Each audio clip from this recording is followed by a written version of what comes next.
Hello dear students, तो ये है इलेक्ट्रोमैग्नेटिज्म का लेक्चर नंबर 3। अभी तक आप इलेक्ट्रोमैग्नेटिज्म पर बेस्ड 2 लेक्चर देख चुके हैं, जिसमें कि लेक्चर नंबर 1 में हम लोगों ने बहुत ही एलिमेंट्री चीज़ें देखी थी कि किस तरह से इलेक्ट्रोमैग्नेटिज्म की ब्रांच, फिज़िक्स की ये नई ब्रांच एग्जिस्टेंस में आई, किस तरह से लोग पहले इलेक्ट्रोमैग्नेटिज्म से पहले किस तरह से लोग इलेक्ट्रिसिटी और मैग्नेटिज्म को अलग अलग ट्रीट करते थे। ठीक है, इसके बाद हम लोगों ने देखा था लेक्चर नंबर 1 में ही चार्ज का कॉन्सेप्ट, कि किस तरह से चार्ज के बारे में लोगों ने जाना है ना। अंबर मटेरियल को लोग रब करते थे और ये कहते थे कि ये बॉडी चार्ज हो गई, इलेक्ट्रीफाइड हो गई। तो ये सारी चीज़ें हम लोगों ने देखी थी इलेक्ट्रोमैग्नेटिज्म के लेक्चर नंबर 1 में। ठीक है, बहुत ही इंट्रोडक्टरी लेक्चर था लेक्चर नंबर 1। फिर हम लोगों ने देखा था लेक्चर नंबर 2 में कूलॉम्स लॉ पर बेस्ड कॉन्सेप्ट। ठीक है, कूलॉम्स लॉ के बारे में जाना था और ये भी देखा था कि किस तरह से कूलॉम ने एक्सपेरिमेंट परफॉर्म किया था, और ये भी देखा था कि किस तरह से उन्होंने इंस्ट्रूमेंट यूज़ किया होगा और किस तरह से 2 चार्ज पार्टिकल्स के बीच में लगने वाले फोर्स के अमाउंट को मेज़र किया होगा। ठीक है, इतने पुराने टाइम में अप्रॉक्सीमेटली 1785 के आसपास की ये बात है। ठीक है, तो उस टाइम किस तरह से उन्होंने, जबकि इलेक्ट्रॉन और प्रोटॉन के बारे में लोग जानते भी नहीं थे, सिर्फ चार्ज के बारे में जानते थे, और सिर्फ चार्ज के बारे में जानकर है ना उन्होंने किस तरह से एक्सपेरिमेंट परफॉर्म किया होगा। तो ये सारी चीज़ें इतनी डिटेल में हम लोगों ने चीज़ें सीखी थी। कूलॉम्स लॉ के इंस्ट्रूमेंट को भी हम लोगों ने देखा था, समझा था। ठीक है, तो हो सकता है कि पहले भी आपने कूलॉम्स लॉ पढ़ा हो, लेकिन क्या सोचिए इतने डिटेल में आपने कभी पढ़ा था कि आपने कूलॉम ने जो इंस्ट्रूमेंट यूज़ किया उसके बारे में जाना था, किस तरह से एक्सपेरिमेंट परफॉर्म किया, कि इसके बारे में कभी सुना था, देखा था? नहीं देखा होगा। ठीक है, तो ये सारी चीज़ें हम लोगों ने देखी थी लेक्चर नंबर 2 में। ठीक है, तो अगर अभी भी आपने लेक्चर नंबर 2 नहीं देखा तो ज़रूर से आप लेक्चर नंबर 2 को देखिएगा। ठीक है, और बहुत ही डिटेल में हम लोगों ने कूलॉम्स लॉ को सीखा था और उसको एक्सप्लेन किया था। ठीक है, इसके अलावा हम लोगों ने देखा कि किस तरह से कूलॉम्स लॉ में क्या कंक्लूजन आया, है ना। 2 चार्ज के बीच में लगने वाला फोर्स का अमाउंट क्या होता है ना। उस कंक्लूजन को हम लोग लॉ के फॉर्म में पढ़ते हैं, जिसको हम लोग बोलते हैं कूलॉम्स लॉ। फोर्स कितने अमाउंट का लगता है, क्या फॉर्मूला था, ये चीज़ें सीखी थी, है ना। उस फॉर्मूले की स्केलर फॉर्म देखी थी और उस फॉर्मूले की वेक्टर फॉर्म भी देखी थी। देखिए भाई, वेक्टर फॉर्म एक अच्छे लेवल का अगर क्वेश्चन होगा तो वेक्टर फॉर्म काफ़ी हेल्प करता है क्वेश्चन को सॉल्व करने में। सिंपल क्वेश्चन को आप उसकी स्केलर फॉर्म से भी सॉल्व कर सकते हो, लेकिन एक अच्छे क्वेश्चन जो थोड़ा डायरेक्शन पर बेस्ड होते हैं, फोर्स, है ना, ऐसे क्वेश्चन में हमें वेक्टर फॉर्म की बहुत ही ज़्यादा रिक्वायरमेंट होती है। तो वेक्टर फॉर्म को भी हम लोगों ने सीखा था लेक्चर नंबर 2 में। ठीक है, और लास्ट हम लोगों ने बहुत ही एक यूनिक चीज़ सीखी थी, वो था 2 डिफरेंट मीडियम में अगर 2 चार्ज पार्टिकल्स हैं तो उनके बीच में लगने वाले फोर्स को कैसे कैलकुलेट किया जाए। जी हाँ, बहुत ही यूनिक चीज़ थी, क्योंकि देखिए कूलॉम्स लॉ का जो फॉर्मूला था वो सिर्फ तब के लिए रहता है जबकि चार्ज पार्टिकल सेम मीडियम में हो। सेम मीडियम, चाहे वो वैक्यूम हो, चाहे वो एयर हो, या कोई भी डिफरेंट डाइलेक्ट्रिक हो, लेकिन होना सेम चाहिए। तो ऐसी सिचुएशन में कूलॉम्स लॉ का जो फॉर्मूला था वो डायरेक्टली एप्लीकेबल था। लेकिन अगर 2 चार्ज पार्टिकल्स 2 अलग अलग मीडियम में हो तो ऐसे में डायरेक्टली आप कूलॉम्स लॉ नहीं लगा सकते, तो उसमें हमें थोड़ी डिफरेंट वर्क करना होता है। डिफरेंट अप्रोच से हम लोग उसको सॉल्व कर सकते हैं, जो कि आपको लेक्चर नंबर 2 में मैंने बताया था एंड में। ठीक है, तो ये सारी चीज़ें हम लोगों ने देखी थी लेक्चर नंबर 2 में। तो अब हम लोग लेक्चर नंबर 3 में देखने जा रहे हैं उसी कूलॉम्स लॉ पर बेस्ड कुछ क्वेश्चन की प्रैक्टिस। ठीक है, तो बहुत सारे वैरायटीज़ हम लोग इसमें कवर करने वाले हैं, बिल्कुल भी परेशान मत होइएगा, बहुत अच्छे से हम लोग इसकी प्रैक्टिस करेंगे कूलॉम्स लॉ पर बेस्ड क्वेश्चन की, है ना। और स्टेप बाय स्टेप हम लोग इसके लेवल को बढ़ाएंगे, सिंपल से थोड़ा स्टार्ट करेंगे और स्टेप बाय स्टेप इसकी कॉम्प्लेक्सिटी को बढ़ाते जाएंगे। और एग्ज़ाम्स में पूछे गए क्वेश्चन, कॉम्पिटिटिव एग्ज़ाम्स में पूछे गए क्वेश्चन, बोर्ड एग्ज़ाम में पूछे गए क्वेश्चन की भी हम लोग प्रैक्टिस इसमें करेंगे। ठीक है, तो स्टेप बाय स्टेप हम लोग काम करते हैं। तो देखिए, एक सिंपल से एग्जाम्पल से हम लोग इसकी शुरुआत करते हैं। देखिए, जैसे अब देखिए कूलॉम्स लॉ पर बेस्ड क्वेश्चन बन कैसे सकते हैं, क्योंकि कूलॉम्स लॉ क्या है भाई, चार्ज पार्टिकल्स के बीच में लगने वाले फोर्स के अमाउंट को बताता है ये लॉ। ठीक है। अब देखिए इसमें क्वेश्चन की वैरायटी क्या क्या हो सकती हैं। क्वेश्चंस की वैरायटी इसमें एक इस टाइप के क्वेश्चंस होते हैं जैसे कि कुछ चार्ज पार्टिकल्स का एक ग्रुप है, ग्रुप ऑफ चार्ज पार्टिकल्स हैं, अलग अलग पोजीशंस पर रखे हुए हैं। तो किसी एक पार्टिकल पर लगने वाले नेट फोर्स को बताइए due to all the other charge particles. ठीक है, तो एक ग्रुप ऑफ चार्ज पार्टिकल्स है, इस पर बेस्ड क्वेश्चन होते हैं। इसके अलावा होते हैं कंटिन्यूअस एक चार्ज बॉडी है, जैसे कि कोई वायर है, कोई रिंग है, कोई स्फीयर है, उसकी वजह से बताइए किसी दूसरे बॉडी पर लगने वाला फोर्स। तो ये सब टाइप के वैरायटीज़ के क्वेश्चन इसमें होते हैं। ठीक है, तो इसमें हम लोग कूलॉम्स लॉ का जो फॉर्मूला था उसको यूज़ कर सकते हैं, उसकी वेक्टर फॉर्म यूज़ कर सकते हैं, और कभी कभी हमें इंटीग्रेशन वाले मैथमेटिकल थोड़ी कैलकुलेशन में भी जाना पड़ सकता है थोड़े और बड़े क्वेश्चन के लिए। ठीक है, तो एक सिंपल से पहले हम लोग शुरुआत करते हैं। तो सपोज एक ग्रुप ऑफ चार्ज पार्टिकल है, एक simple group of charge particles है। सपोज कि एक इक्विलैटरल ट्रायंगल है जिसकी साइड है ए साइड का एक इक्विलैटरल ट्रायंगल है। ठीक है, इक्विलैटरल ट्रायंगल है तो ये सारे एंगल्स क्या होंगे 60 डिग्री। अब कहा जा रहा है कि इस इक्विलैटरल ट्रायंगल के वर्टिसेस पर, ये वर्टिसेस पर, कॉर्नर्स पर चार्जेस रखे हुए हैं। सपोज क्यू अमाउंट के चार्जेस रखे हुए हैं। ठीक है, इसको नाम दे दें, ये है कॉर्नर ए वर्टेक्स ए, ये है वर्टेक्स बी, ये है वर्टेक्स सी। नाम दे दिए इन वर्टेक्स को, वर्टिसेस को। अब देखिए इन वर्टिसेस पर चार्ज पार्टिकल, तो वही आपको बताया कि कूलॉम्स लॉ पर बेस्ड क्वेश्चन इसी टाइप के होते हैं। जैसे कुछ कॉम्बिनेशन एक ग्रुप ऑफ चार्जेस हैं। अब यहाँ पर हम लोगों ने 3 लिया था, कभी कभी 4 हो सकते हैं, कभी कभी 5 हो सकते हैं, उनका अरेंजमेंट डिफरेंट हो सकता है। अभी हम लोगों ने एक ट्रायंगल में रखा, अभी हो सकता है कि कोई स्क्वायर के कॉर्नर्स पर रखा हो, कोई एक पेंटागन हो, कोई एक पिरामिडल शेप का हो, कोई एक अरेंजमेंट, कोई एक इस तरह से ज्योमेट्री। तो अलग अलग पोजीशंस पर, लोकेशंस पर इन चार्जेस को रखा जा सकता है और किसी एक पर लगने वाले नेट फोर्स को पूछा जा सकता है कूलॉम्स लॉ पर बेस्ड क्वेश्चन में। ठीक है, तो एक सिंपल सा हम लोग स्टार्ट कर रहे हैं, धीरे धीरे हम लोग और इसकी वैरायटी देखेंगे। तो बिल्कुल भी परेशान मत होइए, वैरायटी को लेकर बहुत सारी वैरायटीज़ हम लोग इसमें कवर करेंगे। तो सिंपल, भाई शुरुआत तो सिंपल से ही करनी चाहिए, है ना। बेसिक लेवल के क्वेश्चन से शुरुआत करनी चाहिए और धीरे धीरे हम लोग इसमें लेवल को अप करते जाएंगे। ठीक है, अब जैसे अगर ये अरेंजमेंट है, ये इक्विलैटरल ट्रायंगल है और इसके वर्टिसेस पर 3 चार्ज पार्टिकल्स हैं। हम लोग अभी सभी के अमाउंट को सेम ले रहे हैं और सभी की पोलैरिटी भी सेम है, बट डिफरेंट अमाउंट का और डिफरेंट पोलैरिटी को, तो अकॉर्डिंगली आप उसको सॉल्व कर सकते हो, उसको अलग से आपको सोचने समझने पढ़ने की ज़रूरत नहीं है। तो एक केस हम लोग देख लेते हैं, जैसे कि ये सभी का अमाउंट सेम है और सभी सेम पोलैरिटी के चार्जेस हैं। देखिए कैसे हैंडल किया जाए। पूछा जा रहा है find net electrostatic force on A due to B and C. तो ए पर लगने वाला नेट इलेक्ट्रोस्टैटिक फोर्स बताना है due to B and due to C. देखिए आपको एक चीज़ बताई थी आपको पहले के लेक्चर में कि किसी भी 2 चार्ज पार्टिकल्स के बीच में लगने वाला फोर्स किसी तीसरे के प्रेजेंस और एब्सेंस पर डिपेंड नहीं करता है। तो प्रेजेंस और एब्सेंस पर अगर डिपेंड नहीं कर रहा है तो आप इनको सेपरेटली देख सकते हो। सभी ग्रुप की वजह से आप अलग अलग फोर्सेस देख लीजिए और फिर उन फोर्सेस को आप रिजल्टेंट ले लीजिए, उनको नेट कर लीजिए। सही, जैसे ए पर लगने वाले नेट फोर्स को पूछा जा रहा है due to B and due to C. तो एक एक करके देख लीजिए।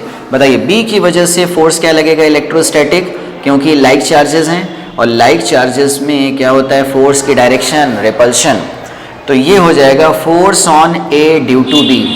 देखिए जब हम लोग इस तरह से लिखते हैं ना तो इसको पढ़ते कैसे हो आप, फोर्स ऑन 1 ड्यू टू 2 या force on A due to B. तो एक शॉर्ट फॉर्म है इसको लिखने का, है ना, तो इसको याद रखिएगा टर्मिनोलॉजीज की।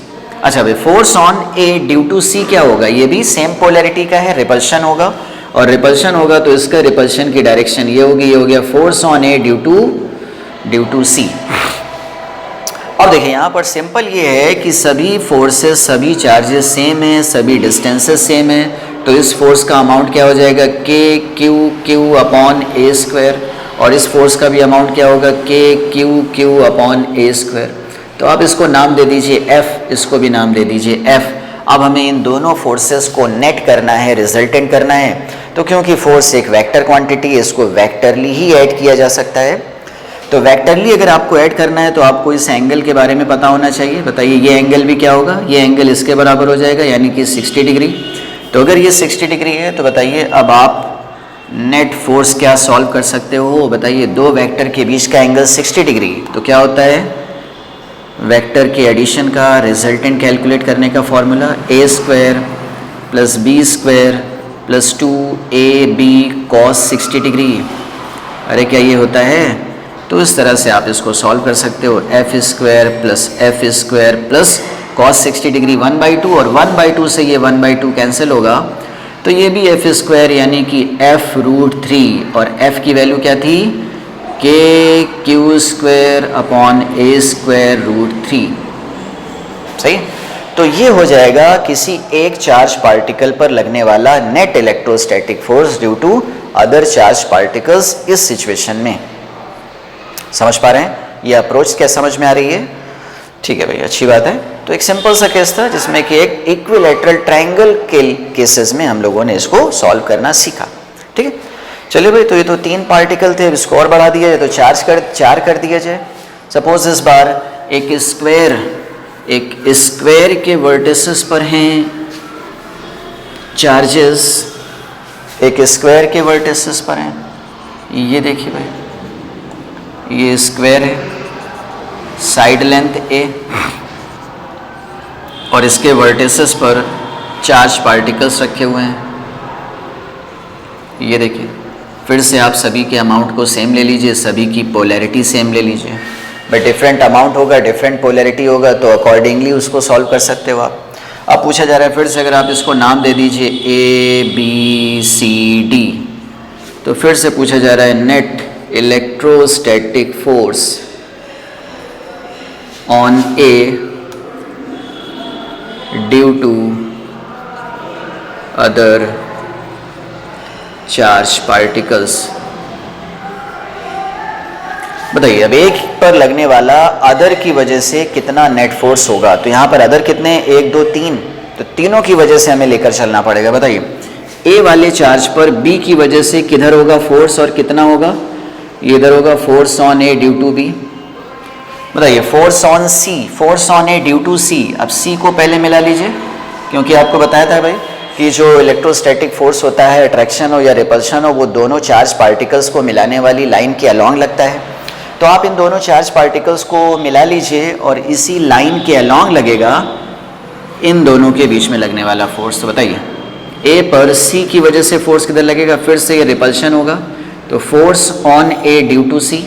अच्छा भाई, force on A due to D किधर होगा? ये भी रिपल्शन होगा, force on A due to D. तो ये तो हो गया सभी अदर चार्जेस की वजह से इस चार्ज पर लगने वाला इलेक्ट्रोस्टैटिक फोर्स। अब हमें इन्हीं तीनों फोर्सेस को नेट करना है, रिजल्टेंट करना है। तो पहले आप इनकी अमाउंट देख लीजिए, इनकी वैल्यू देख लीजिए। बताइए force on A due to B कितना हो जाएगा? kq/a²। Force on A due to C कितना होगा? बताइए ये दूरी कितनी हो जाएगी? a√2। ये a तो ये a√2, तो ये हो जाएगा kq/a√2 का स्क्वायर। और force on A due to D, इसका भी अमाउंट क्या होगा? kq/a²। तो ये हो गए तीनों फोर्सेस। अब आपको इनको रिजल्टेंट करना है। देखिए भाई, रिजल्टेंट कैसे किया जाए, इसके लिए भी हमें कुछ एंगल्स पता होने चाहिए। ये 45 होगा, ये भी 45 होगा। क्यों? क्योंकि ये स्क्वायर है, स्क्वायर, तो स्क्वायर का जो डायगोनल वाली लाइन है ये 45 पर होगी। अब देखिए इनको आप ऐड कैसे करोगे? इनको ऐड करने का भी तरीका क्या है भाई? देखिए एक फोर्स ये है, एक फोर्स ये, एक फोर्स ये, तो ये वेक्टरली आपको ऐड करना है। देखिए इसको आप सिंपल वेक्टर के जैसा आप ऐड कर सकते हो। कैसे? अब फिर से देखिए, आप अगर इसको नाम दे दीजिए f, तो इसकी वैल्यू क्या हो जाएगी? क्या f/2 हो जाएगी, और इसकी वैल्यू भी क्या हो जाएगी? f। जिससे आपको बार बार इसको यूज़ ना करना पड़े, इन पूरे क्वांटिटी, पूरे अमाउंट को ना यूज़ करना पड़े, बस इसलिए। ठीक है, अब देखिए हमारे पास 3 वेक्टर हैं। अब आप इसको थोड़ा सिंपल करके बना दीजिए।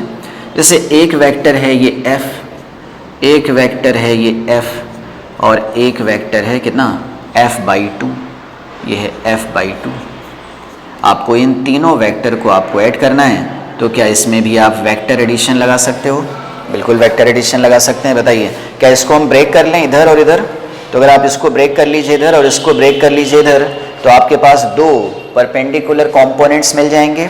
अगर इसको आप ब्रेक करिएगा इधर तो ये हो जाएगा f/2 का 1/√2 भाई f/2 cos 45, और इसको इधर कंपोनेंट ब्रेक करिए तो ये इसके साथ में जुड़ जाएगा f/2 का cos 45 sin 45 जो भी कहिए। अब एक कंपोनेंट ये मिल गया और एक कंपोनेंट ये मिल गया, तो यहाँ से आप f नेट बता सकते हो कैसे? √of f प्लस f/2√2 का square plus f plus f/2√2 का होल स्क्वायर। ये देखिए, तो इस तरह से आप बता सकते हो कि कितना होगा net force on A due to others. ठीक है, तो यहाँ पर देखिए वेक्टर का थोड़ा इंपॉर्टेंस है, थोड़ा बहुत यहाँ पर काम है वेक्टर को लेकर, है ना। आपको बार बार वेक्टरली ऐड करना पड़ेगा, कभी वेक्टर ही अप्रोच लगानी पड़ेगी, पूरी प्योर वेक्टर फॉर्मूला आपको यूज़ करना पड़ेगा। ये वाला, ये हम लोगों ने जो स्केलर यूज़ किया है, इसी को हमें कभी कभी पूरा वेक्टर में लेकर चलना पड़ेगा। ठीक है, तो वेक्टर का यहाँ पर थोड़ा बहुत यूज़ है, तो आपको इसको थोड़ा अच्छे से आना चाहिए वेक्टर। ठीक है, चलिए भाई, तो इस तरह से आप बता सकते हो किसी एक चार्ज पार्टिकल पर बाकी अदर चार्ज पार्टिकल्स की वजह से लगने वाला फोर्स, उनकी सिचुएशन को ध्यान में रखते हुए, है ना, उनकी सिमेट्रिसिटी को ध्यान में रखते हुए, ज्योमेट्री को ध्यान में रखते हुए आप इस टाइप के कैलकुलेशन कर सकते हो इजीली। ठीक है, तो अभी हम लोगों ने देखा था अभी इक्विलैटरल ट्रायंगल का केस, और ये था एक स्क्वायर का केस।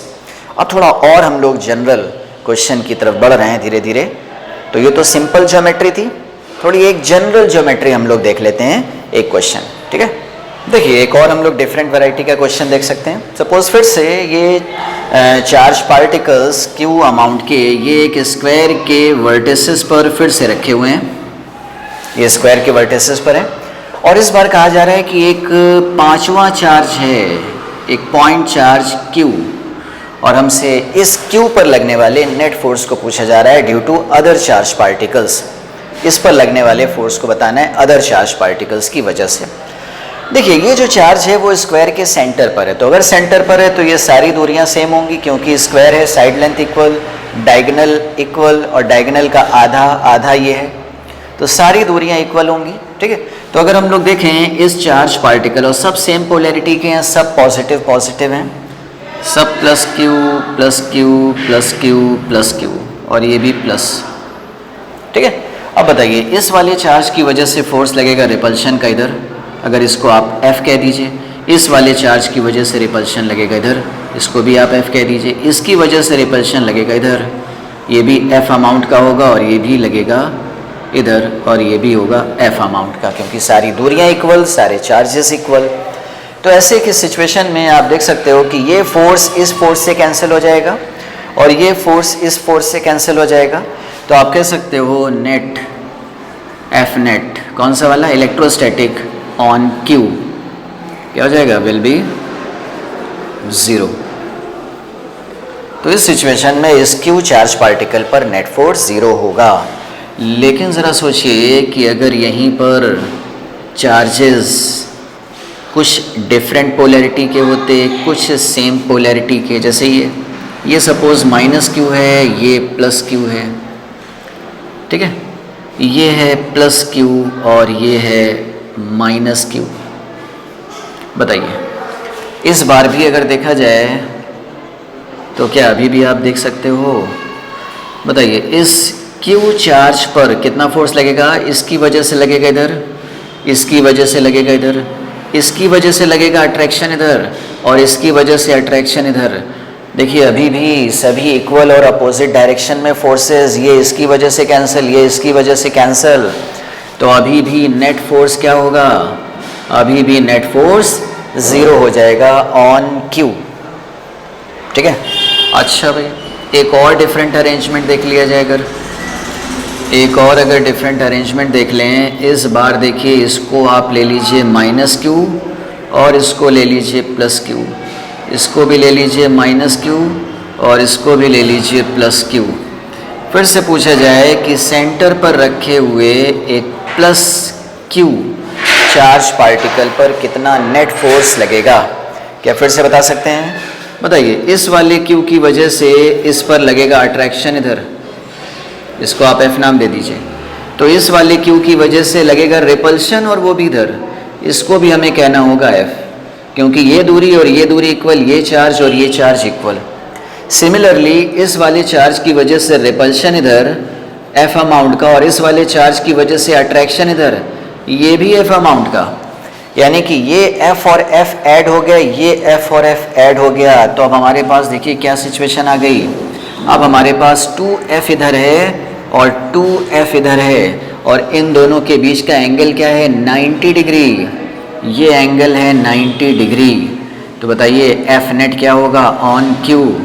तो इस बार एफ नेट हो जाएगा सॉल्व होकर 2f का स्क्वायर प्लस 2f का स्क्वायर, और f क्या होगा इटसेल्फ? f की वैल्यू क्या हो जाएगी? f की वैल्यू होगी K Q Q upon a by root 2 का होल स्क्वायर। ठीक है भाई, इन दोनों के बीच की दूरी क्या होगी? a by root 2। अगर साइड लेंथ a है तो आधा डायगोनल क्या होगा? a by root 2। ठीक है, तो ये दूरी पता, ये चार्जेस पता, सॉरी एक क्यू तो कैपिटल क्यू है ना, ये चीज़, एक स्मॉल क्यू एक कैपिटल क्यू। तो सभी f इसके बराबर होंगे, सभी f इसके बराबर जो यहाँ पे यूज़ किए गए हैं, ये सब भी, ये सब भी, ये सब इक्वल होंगे। तो इस सिचुएशन में भी f नेट 0 आ रहा है, इस सिचुएशन में भी f नेट 0 आ रहा है, लेकिन इस सिचुएशन में f नेट इतने अमाउंट का आएगा। इसको आप और थोड़ा सिंप्लीफाई कर सकते हैं एक स्टेप। तो ये सारे केसेस बेसिकली क्या हैं? क्या ये सब चीज़ें? ये सब ग्रुप ऑफ चार्ज पार्टिकल्स ही तो हैं, है ना, और उन्हीं को डिफरेंट तरह से उन पर क्वेश्चन बन रहे हैं। तो इसमें कोई नई चीज़ नहीं है, बस आपको थोड़ा समझना है, फोर्स की डायरेक्शन को देखना है और उनको वेक्टरली ऐड करना सीखना है बस, और इसमें कुछ भी नहीं है। बहुत सारे और भी केस बन सकते हैं, लेकिन सब में इसी तरह का तो काम होगा, है। तो डिफरेंट तरह से क्वेश्चन पुटअप हो सकता है, डिफरेंट तरह से अरेंजमेंट हो सकता है, लेकिन वर्किंग लगभग एक ही जैसी। ठीक है, तो मेन चीज़ क्या है? फोर्स की डायरेक्शन को देखना है, फोर्स के अमाउंट को देखना है, और फाइनली सारे फोर्सेस को वेक्टरली ऐड करना है, क्योंकि फोर्स एक वेक्टर क्वांटिटी है। तो उनके बीच के एंगल को आप देख लीजिए, और उनको जैसे वेक्टर का एडिशन आप यूज़ करते हो वैसे आप उनको सॉल्व कर लीजिए। ठीक है, तो इन सब केसेस में हमें ऑलमोस्ट इसी तरह से काम करना है। तो देखिए, अभी तक हम लोगों ने फोर्स की, कूलॉम वाले फोर्स की, इलेक्ट्रोस्टैटिक फोर्स की वेक्टर फॉर्म को नहीं देखा। अभी सब चीज़ें स्केलर फॉर्म से ही बात बन जा रही है, अभी वेक्टर फॉर्म की ज़रूरत नहीं पड़ रही है। हाँ, कर इसको वेक्टर से भी कर सकते हैं, लेकिन हम लोग अभी सिंपल वे से ही इसको सॉल्व कर ले रहे हैं। अब देखिए वेक्टर फॉर्म की ज़रूरत कब पड़ती है, कैसे आप उसको सॉल्व कर सकते हो। चलिए इसकी भी प्रैक्टिस एक कर लेते हैं। देखिए, अब देखिए चार्ज के ही जो ग्रुपिंग है ना, जिस तरह से चार्ज, ग्रुप ऑफ चार्जेस पर बेस्ड क्वेश्चन अभी तक हम लोग देख रहे थे, वो सारे जो ग्रुप ऑफ चार्जेस हैं उनकी जो ज्योमेट्री है वो थोड़ी सिमेट्रिक थी, है ना। कभी इक्विलैटरल ट्रायंगल था, कभी एक स्क्वायर था, कभी एक आगे रेक्टेंगल हो सकता है। लेकिन देखिए ये थोड़ा जनरल टाइप का केस है, इसमें भी ग्रुप ऑफ चार्जेस ही हैं, लेकिन ये ग्रुप ऑफ चार्जेस में जो चार्जेस की जो लोकेशन है वो थोड़ी सिमेट्रिक नहीं है, ये जनरल पोजीशन है। अब ऐसे में पूछा जाए कि भाई अगर ये चार्ज पार्टिकल्स, 3 चार्ज पार्टिकल्स अलग अलग लोकेशंस पर हैं, ये इनकी लोकेशन दे रखी है, ये जो चार्ज है वो A.2,5 पर है, एक 2q का चार्ज इस लोकेशन पर, एक -q का चार्ज इस लोकेशन पर है। अब जैसे हमसे पूछा जाए, हाँ अब इसमें थर्ड कोऑर्डिनेट भी जुड़ सकता है, z एक्सिस भी इसमें जुड़ सकता था, तो z भी जुड़ सकता था, काम वैसा ही होगा जैसे इसमें होगा। देखिए अब इसमें पूछा जाए कि A वाले पर नेट फोर्स क्या होगा due to B and C। ठीक है, तो अब इसमें अगर आप स्केलर से करते हो तो थोड़ी सी कैलकुलेशन बढ़ सकती है, थोड़ा सा आपको कन्फ्यूजन हो सकता है, क्योंकि यहाँ पर सिमेट्रिसिटी कम है। ठीक है, ये जनरल है, और अगर थर्ड कोऑर्डिनेट भी जुड़ गया तो और ज़्यादा इसमें ये जनरल हो जाएगा, और ज़्यादा इसमें कॉम्प्लेक्सिटी बढ़ सकती है अगर स्केलर फॉर्म से आप इसको ट्राई करते हो तो देखिए ऐसे में हमें काम क्या करना चाहिए, ऐसे हमें इसको वेक्टर फॉर्म से हैंडल करना चाहिए, क्योंकि वेक्टर फॉर्म से अगर आप हैंडल कर रहे हो, अगर आपने फोर्स की वेक्टर फॉर्म कैलकुलेट कर ली, तो वेक्टर फॉर्म में अगर फोर्स पता है, यानी I और J और K के फॉर्म में अगर आपको फोर्स वेक्टर पता है, तो 2 फोर्स वेक्टर को तो आप ऐसे ही ऐड कर सकते हो।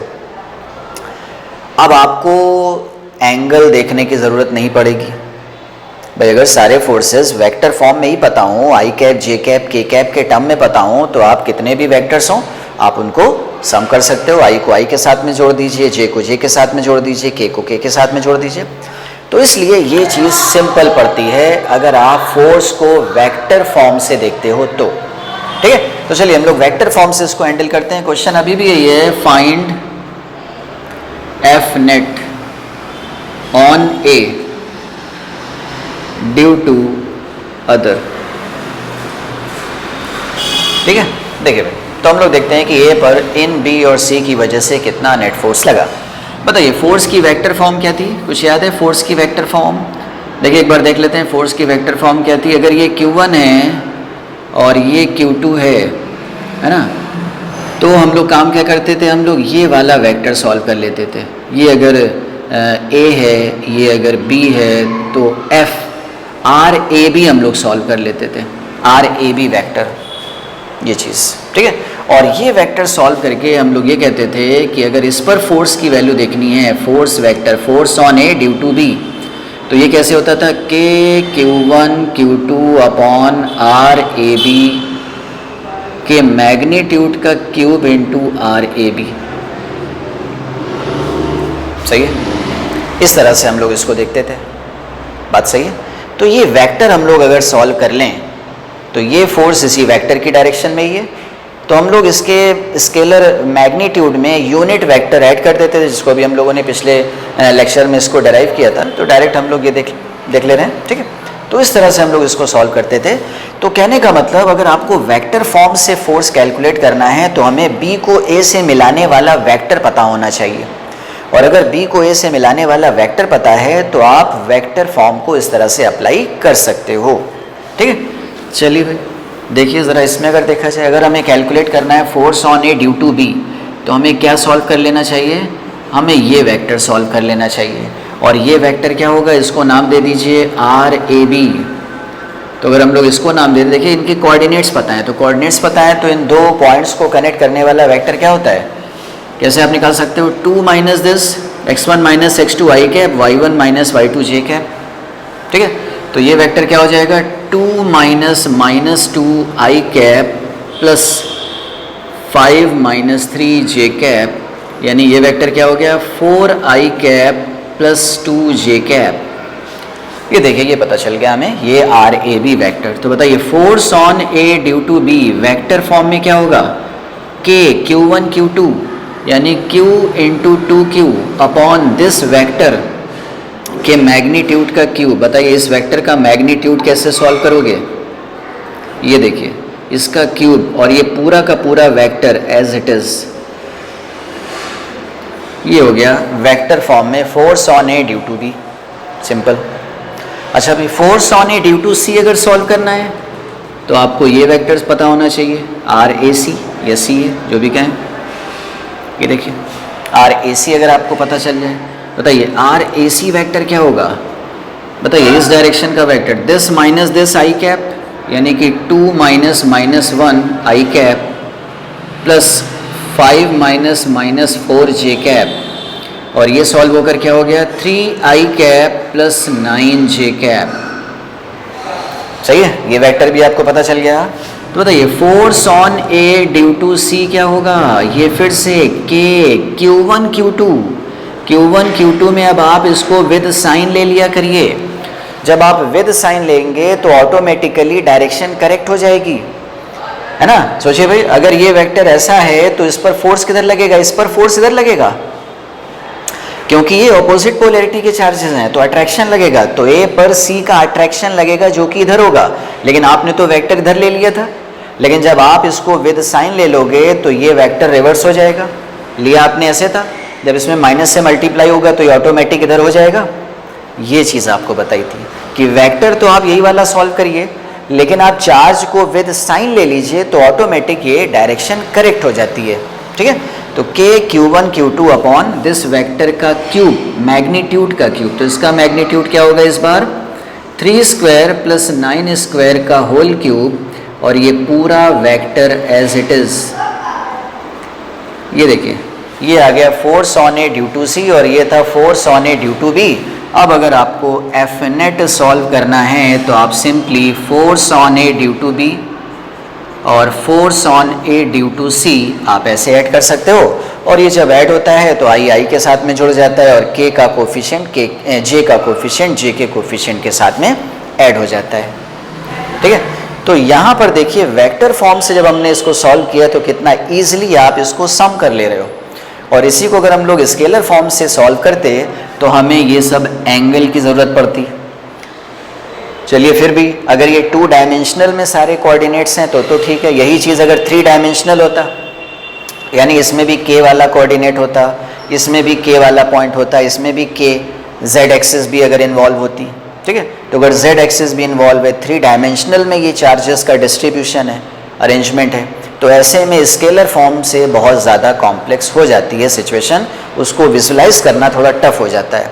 ठीक है, तो विजुलाइजेशन अगर टफ है तो कोई नहीं, आप इसको वेक्टर से हैंडल करिए। सिंपल वे में आप वेक्टर फॉर्म से वेक्टर सॉल्व कर लीजिए और एंड में सभी वेक्टर्स को सिंपली ऐड कर दीजिए, ऐसे वेक्टरली ऐड कर दीजिए। ठीक है, तो इजीली आप इसको सॉल्व कर सकते हो ऐसे जनरल केस में। ठीक है, तो समझ में आ रहा है किस तरह से हम लोगों ने वेक्टर फॉर्म यूज़ किया कूलॉम्स लॉ का। ठीक है, देखिए अब अगर सिचुएशन कुछ ऐसी है ना, ये 3 डायमेंशनल में एक शेप है, पिरामिडिकल शेप जिसको बोलते हैं हम लोग, पिरामिड है ये। देखिए इसमें जो ये जो बेस है, इस पिरामिड का बेस ये एक स्क्वायर है जिसकी साइड लेंथ है a√2 a√2 a√2, ये बेस इसका स्क्वायर है, और इस पिरामिड के सेंटर से a हाइट पर एक चार्ज पार्टिकल है, यानी कि 4 चार्ज पार्टिकल्स तो इसके बेस के कॉर्नर पर हैं और एक चार्ज पार्टिकल इसके टॉप पर है ए हाइट पर। ठीक है, तो ऐसे में पूछा जा रहा है कि भाई इस वाले चार्ज पर नेट फोर्स कितना लगेगा।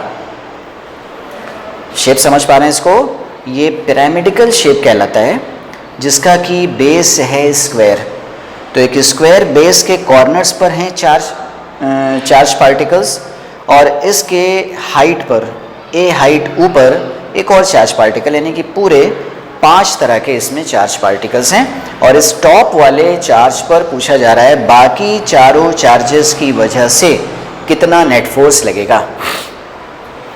अब देखिए 3 डायमेंशनल में शेप होने की वजह से अगर आप इसको स्केलर फॉर्म, है ना, फोर्स की स्केलर फॉर्म से अगर आप सॉल्व करते हो तो बहुत ज़्यादा कॉम्प्लिकेटेड होने वाला है, क्योंकि आपको सभी फोर्स के बीच के एंगल को कैलकुलेट करना पड़ेगा ऐसे में। ठीक है, क्योंकि फोर्स को जब ऐड किया जाता है तो डायरेक्शन के साथ में ऐड किया जाता है, और अगर आप इसके एंगल को आपने इग्नोर किया तो आप सही एडिशन नहीं कर पाएंगे। ठीक है, तो ऐसे में ज़रूर से हमें इसको वेक्टर फॉर्म से अप्रोच करना पड़ेगा, उसी से इजी वे में ये सॉल्व हो सकता है। देखिए तो हमें इस वाले चार्ज पार्टिकल पर अगर आप इसको नाम दे दीजिए ए, और ये हो गए BCDE, तो BCDE की वजह से ए पर नेट फोर्स बताना है। Find F net on A due to BCDE। ठीक है, तो ये पिरामिड के शेप का है, 3 डायमेंशनल में शेप है इसका। अच्छा भाई देखिए कैसे इसको अप्रोच किया जाए। वेक्टर फॉर्म से भी अगर आपको अप्रोच करना है तो इसमें आपको एक सूटेबल पोजीशन पर आपको ओरिजिन कंसीडर करना पड़ेगा, और उसी के रेस्पेक्ट में आपको सभी के वेक्टर्स कैलकुलेट करने पड़ेंगे। तो कैसे काम किया जाए जिससे कि इजी वे में हो सके। देखिए भाई इजी वे में अगर आप इसको करना चाहते हो तो काम ये कुछ करिए कि इसका ये जो सेंटर है, अगर आप इसको 0,0 कंसीडर करिए कुछ इस तरह से। देखिए कुछ ऐसे, अगर हम लोग कुछ ऐसे मान लें, इसके ओरिजिन को, ये ओ को आप यहाँ पर रख दीजिए, ये ओ है, और जो इसकी BCDE वाली साइड है उसको आप ऐसे बना दीजिए। ये देखिए भाई, क्योंकि आप इसको तो कैसा भी कर सकते हो, ये स्क्वायर शेप का था, BCDE कहीं पे ले लीजिए, B सपोज C यहाँ पर है, D यहाँ पर है, E यहाँ पर। भाई इससे फ़र्क नहीं पड़ता कि आपने किस पॉइंट को कहाँ पर लिया। ठीक है, क्योंकि हमें एफ नेट बताना है, उसकी मैग्नीट्यूड बताना है। ठीक है, तो BCDE अगर हमने यहाँ पर ले लिया, और ये है a√2 a√2, देखिए सभी साइड लेंथ क्या थी a√2 अब इस O के डायरेक्टली अबव है ए पॉइंट, तो आप इसमें कैसे मानोगे O के डायरेक्टली अबव, तो O के डायरेक्टली अबव ये आ जाएगा z एक्सिस पर ये पॉइंट, ठीक है। ये चारों पॉइंट्स तो एक्स वाई प्लेन पर सेट हो गए, ये एक्स एक्सिस और ये वाई एक्सिस, ये चारों, ये जो बेस के चारों पॉइंट्स थे ये इसके एक्स वाई प्लेन पर सेट हो गए, और ये जो पांचवा चार्ज था ये सेट कहाँ पर होगा, O के डायरेक्टली अबव, यानी कि कुछ इस z एक्सिस पर यहाँ पर। तो यहाँ पर ये वाला चार्ज, A वाला चार्ज यहाँ पर सेट है, यहाँ पर A वाला चार्ज है। अब आपको इसी A चार्ज पर इन चारों चार्जेस की वजह से लगने वाले फोर्स को कैलकुलेट करना है, ठीक है। तो देखिए भाई, हम लोग ऐसे में क्या करते हैं, हम A पर लगने वाले फोर्सेस को कैलकुलेट करेंगे due to other 4 charge particles, वो भी वेक्टर फॉर्म में। यानी कि हम कैलकुलेट करेंगे force vector A due to B, force vector A due to C, force vector A due to D and force vector A due to E। ये 4 vectors हमें solve करने हैं। लेकिन ज़रा बताइए, ये वेक्टर फॉर्म से जब आप फोर्स, कूलॉम फोर्स जब कैलकुलेट करते हो तो उसका फॉर्मूला क्या होता है, K Q1 Q2 अपॉन दोनों पॉइंट्स को मिलाने वाले लाइन के अलोंग वाला वेक्टर, अपॉन में उसका मैग्नीट्यूड का क्यूब, और बाहर वो पूरा होल वेक्टर। तो इस तरह से होता है। यानी कि अगर आपको ये सॉल्व करना है तो आपको क्या पता होना चाहिए, A को B से मिलाने वाला वेक्टर, A को B से मिलाने वाला वेक्टर, यानी कि ये, तो ये वेक्टर पता होना चाहिए, ये चीज़। अब इस वेक्टर को आप कैसे सॉल्व करोगे, देखिए भाई, थोड़ा सा आपको इसको इमेजिन करना पड़ेगा, विजुलाइज करना पड़ेगा। बताइए ए बी वेक्टर कैसे आएगा, ए बी वेक्टर, बताइए ए वाला पॉइंट, ये वाला पॉइंट O से कितनी हाइट ऊपर है, A, तो इसके कोऑर्डिनेट्स क्या हो जाएंगे, ज़रा सोचिए भाई, A के कोऑर्डिनेट्स क्या हो जाएंगे, A के कोऑर्डिनेट्स हो जाएंगे 0, 0, A। B के कोऑर्डिनेट्स क्या हो गए, B के कोऑर्डिनेट्स हो गए, बताइए अगर ये a√2, ये a√2, तो ये पूरा कितना होगा, ये पूरा 2a होगा, तो आधा कितना हो जाएगा, आधा a हो जाएगा। तो इसके कोऑर्डिनेट्स क्या हो गए, a, 0, 0। सिमिलर इसके कोऑर्डिनेट क्या हो गए, 0, a, 0। इसके कोऑर्डिनेट्स हो गए -a, 0, 0, और इसके कोऑर्डिनेट्स हो गए 0, -a, 0, और a के कोऑर्डिनेट क्या हो गए, a पॉइंट के 0, 0, a। तो ये हो गए सभी के कोऑर्डिनेट्स। अब अगर आपको ए बी वेक्टर चाहिए तो ज़रा सोचिए, ए बी वेक्टर कैसे आ जाएगा, ए बी वेक्टर आ जाएगा 0, a, 0 - a I cap plus 0 - 0 j cap और a - 0 k कैप। बताइए, दिस माइनस दिस कर दीजिए और x वाले कोऑर्डिनेट में I लगा दीजिए, y वाले में j और z वाले में k, है ना। 0 - a I cap, 0 - 0 j cap and a - 0 k cap. तो ये रेडी हो गया ए बी वेक्टर। इसी तरह से आप ए सी वेक्टर बता सकते हो, इसी तरह से आप ए डी वेक्टर बता सकते हो, इसी तरह से आप ए ई वेक्टर सॉल्व कर सकते हो, ठीक है। तो इसको थोड़ा इरेज किया जा रहा है और एक एक करके हम लोग सारे वेक्टर्स देख लेते हैं एक बार। देखिए भाई, तो क्या हो जाएगा, ए सी वेक्टर, बताइए ए सी वेक्टर हो जाना चाहिए, ए पॉइंट ये, सी पॉइंट ये, ठीक है। तो ये हो जाएगा 0 - 0 I cap plus 0 - a j cap and a - 0 k cap. Similar बताइए ए डी वेक्टर क्या होगा, ए डी वेक्टर हो जाएगा ए ये और डी ये, देखिएगा ध्यान से, 0 - a I cap, 0 - 0 j cap plus a - 0 k cap. और सिमिलर ए ई वेक्टर क्या होगा, ए को ई से मिलाने वाला वेक्टर ये है, ठीक है। तो ये क्या हो जाना चाहिए, ये हो जाना चाहिए 0 - 0 I cap plus 0 minus A J cap plus a minus 0 K cap. देखिए सारे वेक्टर्स रेडी हैं। अब अगर आपको चाहिए एफ ए बी, तो एफ ए बी ज़रा सोचिए क्या हो जाएगा, K Q Q upon A B, A B का मॉड का क्यूब इंटू ए बी। ये देखिए सिमिलरली एफ ए सी भी क्या हो जाएगा, एफ ए सी भी हो जाएगा के क्यू क्यू यानी के क्यू स्क्वायर, और ये ए सी के मॉड का क्यूब इंटू ए सी वैक्टर। और सिमिलर आप ए डी बता सकते हो और ए ई भी बता सकते हो, ये सब आ जाएगा। और आपको फाइनली करना क्या है, सभी फोर्स वेक्टर को ऐड कर देना है। अब जब ये ऐड होंगे तो कैसे ऐड होंगे, आई के साथ में जुड़ जाएगा, जे के साथ में जुड़ जाएगा और के के साथ में जुड़ जाएगा। ठीक है, तो इस तरह से देखिए वेक्टर फॉर्म से अगर आप इस क्वेश्चन की अप्रोच करते हो तो आपको बहुत ज़्यादा कंफ्यूज नहीं होना पड़ेगा, बहुत ज़्यादा आपको इसको विजुलाइजेशन ये सारी चीज़ें नहीं होंगी जैसा कि स्केलर फॉर्म से करने पर होती, एंगल आपको सॉल्व करना होता। ठीक है, तो 3 डायमेंशन में ये सब सोचना थोड़ा टफ हो जाता है, लेकिन 3 डायमेंशन में अगर आप इस तरह से वेक्टर फॉर्म से सॉल्व करें तो ईजी हो जाएगा। ठीक है, तो एफ नेट क्या होगा, फाइनली एफ नेट हो जाएगा सारे फोर्सेस का सम। एफ नेट क्या हो जाएगा, ऐसे सारे फोर्सेस को आप सम कर दीजिए, ये देखिए। ठीक है, तो इस तरह से आप एफ नेट बता सकते हो। 2 मैंने सॉल्व करके बताया, तीसरा चौथा भी आप इस तरह से सॉल्व कर सकते हो। ठीक है, और सभी वेक्टर मैंने बता दिए।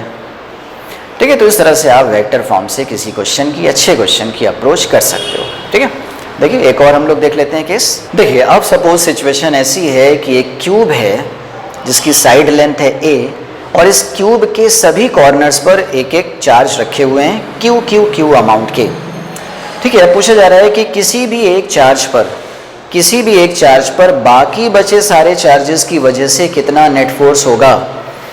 तो देखिए भाई अभी भी ये क्या है, ग्रुप ऑफ चार्जेस, और ग्रुप ऑफ चार्जेस में किसी भी एक चार्ज पर लगने वाले फोर्स को कैलकुलेट करना हो तो आप बाकियों की वजह से उस पर क्या क्या फोर्स लगेंगे, किस किस डायरेक्शन में लगेंगे, इन सब का पता लगाकर आप उसको वेक्टरली सॉल्व करके ऐड करके बता सकते हो नेट फोर्स।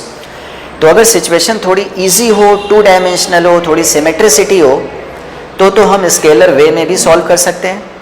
लेकिन अगर सिचुएशन थोड़ी टफ है, 3 डायमेंशनल सिचुएशन है, चार्जेस का अरेंजमेंट 3 डायमेंशनल है, तो हम लोग जनरली प्रेफर करते हैं वेक्टर फॉर्म।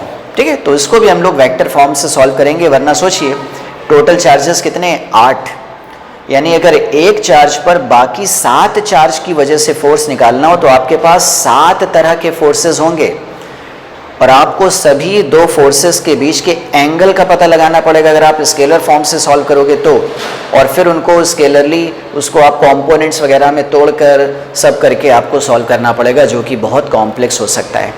लेकिन अगर आप इसी को वेक्टर फॉर्म से सॉल्व करते हो तो बहुत ईजी वे में आप इसको सॉल्व कर सकते हो। देखिए कैसे।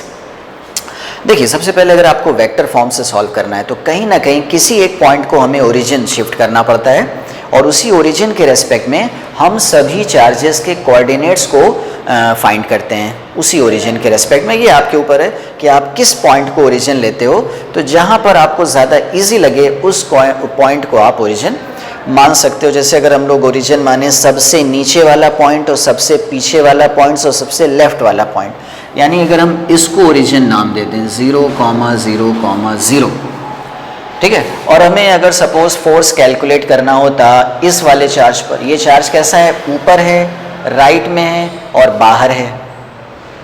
ठीक है, तो इस वाले चार्ज पर हमें फोर्स कैलकुलेट करना है। तो अगर हम इसको नाम दे दें ए पॉइंट, इसको बी कह दें, इसको सी कह दें, इसको डी कह दें, इसको ई कह दें, इसको एफ कह दें, इसको जी कह दें, इसको एच कह दें। ठीक है, इसको आप ओ कह दीजिए, ओरिजिन है ये। ठीक है, तो ये इस तरह से 8 पॉइंट्स हो गए। अब सोचिए हमने ओ ओरिजिन को 0,0 दे दिया, क्या हम लोग अब सारे कॉर्नर्स, सारे वर्टिसेस के कोऑर्डिनेट्स बता सकते हैं इस ओरिजिन के रेस्पेक्ट में? बिल्कुल बता सकते हैं। सभी कॉर्नर्स के वर्टिसेस बताइए। एफ का वर्टिस क्या होगा? ये हो गया एक्स एक्सिस, है ना। सिमिलर ये हो गया वाई एक्सिस, और ये वाली एक्सिस हो गई जेड एक्सिस, ठीक है। तो बताइए एफ के कोऑर्डिनेट्स क्या हो जाने चाहिए? a, 0, 0। एफ के ई के कोऑर्डिनेट क्या हो जाएंगे? ये a बाहर है, बेस पे ही है, z कोऑर्डिनेट कुछ नहीं है, और ये y कोऑर्डिनेट कुछ नहीं है, और z कोऑर्डिनेट इसमें है, यानी कि a, 0, a। इसमें क्या होगा? इसमें x नहीं है, इसमें y नहीं है, इसमें सिर्फ z है, यानी 0, 0, a। इसका तो आपने ओरिजिन ले लिया, तो इसका ये हो गया। बताइए a क्या है? a राइट में भी है, a ऊपर भी है, और a बाहर भी है, यानी कि इसमें तीनों कोऑर्डिनेट्स होंगे a, a, a। अच्छा भाई b में क्या होगा? b देखो b क्या है? b राइट में है, ऊपर है, लेकिन बाहर नहीं है। तो राइट में है, ऊपर है, बाहर नहीं है, तो ये 0 है। c की खास बात क्या है? c जो है वो ओरिजिन के जस्ट ऊपर है, इसमें x नहीं है, इसमें y है, और इसमें बाहर भी नहीं है, इसमें z भी नहीं है, तो सिर्फ y है। 0, a, 0। और d में क्या है? d में x नहीं है, ये ऊपर है, ये बाहर है, तो d के लिए आप क्या लिखेंगे? 0, a, a। ये देखिए इस तरह से तो हमने ओरिजिन के रेस्पेक्ट में सभी के कोऑर्डिनेट्स लिख लिए। अब अगर हमें फाइंड करना हो, find f net on a due to others, तो हमें क्या चाहिए? हमें 7 तरह के वेक्टर चाहिए। 7 तरह के वेक्टर। कौन कौन से वेक्टर? a से e को मिलाने वाला वेक्टर, मतलब सभी को, a को छोड़कर बाकी सारे वेक्टर हमें चाहिए, ठीक है। यानी कि हमें चाहिए होंगे a b vector, a c vector, a d vector, a e vector, a f vector, a g vector, a g हो गया, a o वेक्टर। कितने हो गए? 1 2 3 4 5 6 7। तो ये 7 तरह के वेक्टर चाहिए, और 7 ही तरह के फोर्स होंगे। Force on a due to b, force on a due to c, force on A due to D, force on A due to E, force on A due to F, force on A due to G and force on A due to O। ये देखिए 7 तरह के force vector होंगे। तो 1-2 को देख लेते हैं, बाकी सिमिलर वे में आप सॉल्व कर सकते हो, और सभी को आप ऐड कर सकते हो, क्योंकि सब i और j के टर्म में होंगे, तो उनके एडिशन सिंपल होगा। i को i के साथ में जोड़ सकते हो, j के साथ में, और k को k के साथ में जोड़ सकते हो। अब देखिए अगर हमें सॉल्व करना होता एफ ए बी वेक्टर, तो एफ ए बी वेक्टर अगर हमें सॉल्व करना होता तो हमें क्या सॉल्व करना होगा? ए बी वेक्टर पहले तो, यानी ए से बी को मिलाने वाला वेक्टर। बताइए ए से बी को मिलाने वाला अगर वेक्टर चाहिए, तो इसका x कोऑर्डिनेट माइनस इसका x coordinate i cap, plus इसका j कोऑर्डिनेट, इसका j coordinate minus j cap, और इसका k coordinate minus k coordinate k cap. तो इस तरह से आप ए बी वेक्टर बता सकते हो, यानी कि a minus A I cap plus a minus A J cap plus a minus 0 k cap. ये देखिए ये क्या आ गया? सिंपली a k कैप आ गया, A B vector. A B vector ये हो गया। तो बताइए क्या फोर्स ए बी आप बता सकते हो? फोर्स ए बी बता सकते हैं क्या? k क्यू स्क्वायर अपॉन, बताइए ए बी का मैग्नीट्यूड कितना है? ए बी का मैग्नीट्यूड a है, तो ए के, और इसका मैग्नीट्यूड का क्यूब और ए के। ये देखिए तो इस तरह से आप ए बी बता सकते हो। अगर आपको चाहिए होता, देखिए एक और देख लेते हैं, जैसे हमें चाहिए होता एफ ए ओ या एफ ए ई चाहिए होता, या कोई भी एफ ए एच चाहिए होता, ए एच अगर चाहिए होता, तो इसके लिए हम लोग क्या काम करते हैं? इसके लिए हम लोग ए एच वेक्टर सॉल्व करते। बताइए ए एच वेक्टर अगर आप सॉल्व करते तो ए एच वेक्टर क्या होता? ए ये है, एच ये है, तो इसका x माइनस इसका x आई कैप, इसका j यानी y वाला कोऑर्डिनेट माइनस इसका y कोऑर्डिनेट j कैप, इसका z वाला कोऑर्डिनेट माइनस इसका z कोऑर्डिनेट k कैप। तो बताइए इस बार क्या आ जाता, this minus this I cap यानी A I cap, this minus this J cap यानी A J cap, this minus this K cap यानी 0 के कैप। तो ये होता है ए I cap plus A J cap only. सही है। तो बताइए एफ ए एच वैक्टर क्या हो जाता, एफ ए एच वैक्टर हो जाता के क्यू क्यू अपॉन इसके मैग्नीट्यूड का cube A I cap plus A J cap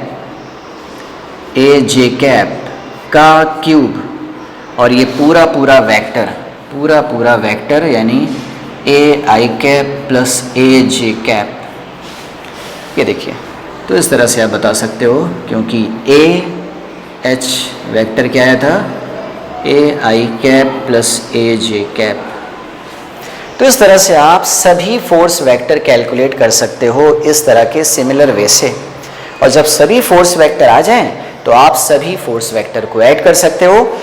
आई को आई के साथ में मिला लीजिए, जे को जे के साथ में, के को के साथ में मिलाकर आप उसको सिंप्लीफाई कर सकते हैं। और फाइनली आप मैग्नीट्यूड के लिए उस एफ नेट वैक्टर का भी मैग्नीट्यूड बता सकते हो। ठीक है। तो इस तरह से ऐसे कॉम्प्लिकेटेड केस में भी, ऐसे 3 डायमेंशनल केस में भी आप किसी एक चार्ज पर बाकी और भी ग्रुप ऑफ चार्जेस में जो चार्जेस हैं उन चार्जेस की वजह से आप किसी एक चार्ज पार्टिकल पर एफ नेट बता सकते हैं। ठीक है। तो इस तरह से देखिए भाई, वेक्टर फॉर्म काफ़ी इंपॉर्टेंट है। ऐसे अगर अच्छे क्वेश्चन बनते हैं तो उस क्वेश्चन में ज़्यादातर वेक्टर फॉर्म से ही बात बनती है। स्केलर फॉर्म ऐसे में अवॉइड किया जाता है क्योंकि ये कैलकुलेशन को बहुत बढ़ाता है और इसमें थोड़ा विजुलाइज करने में प्रॉब्लम आ सकती है। ठीक है। तो ये हम लोगों ने कुछ वेक्टर फॉर्म की प्रैक्टिस करी, कुछ कूलॉम्स लॉ पर बेस्ड क्वेश्चन की प्रैक्टिस करी। नेक्स्ट लेक्चर में भी हम लोग कूलॉम्स लॉ की ही प्रैक्टिस करने वाले हैं, क्योंकि अभी भी कई सारे वेरिएशंस बाकी हैं। अभी कंटिन्यूअस जो चार्ज डिस्ट्रीब्यूशन होता है ना, कोई एक चार्ज बॉडी हो, जैसे एक रिंग ऑफ चार्ज हो, जैसे एक लाइन ऑफ चार्ज हो, जैसे एक स्फीयर ऑफ चार्ज हो, तो उसकी वजह से बाकी और चार्ज पर कितना फोर्स लगेगा, ये टाइप का कैलकुलेशन अभी बचता है। ठीक है। तो अभी कंटिन्यूअस चार्ज बॉडी वाले कैलकुलेशन बचते हैं कूलॉम्स लॉ में। अभी हम लोगों ने चार्ज पार्टिकल्स का जो डिस्ट्रीब्यूशन है, जो एक अरेंजमेंट है, उसको ही हैंडल करना सीखा है। ठीक है। अभी कंटिन्यूअस वाली चीज़ें बाकी हैं। तो नेक्स्ट लेक्चर में हम लोग और भी वैरायटीज़ कवर करेंगे, इम्पॉर्टेंट और भी हम लोग जो कॉम्पिटिटिव एग्जाम से पूछे गए क्वेश्चन हैं और बोर्ड वाले जो क्वेश्चन है उसको भी हम लोग हैंडल करना सीखेंगे। ठीक है। तो आज का लेक्चर हम लोग यहीं रखते हैं। नेक्स्ट लेक्चर में हम लोग इसके आगे काम करेंगे। ओके।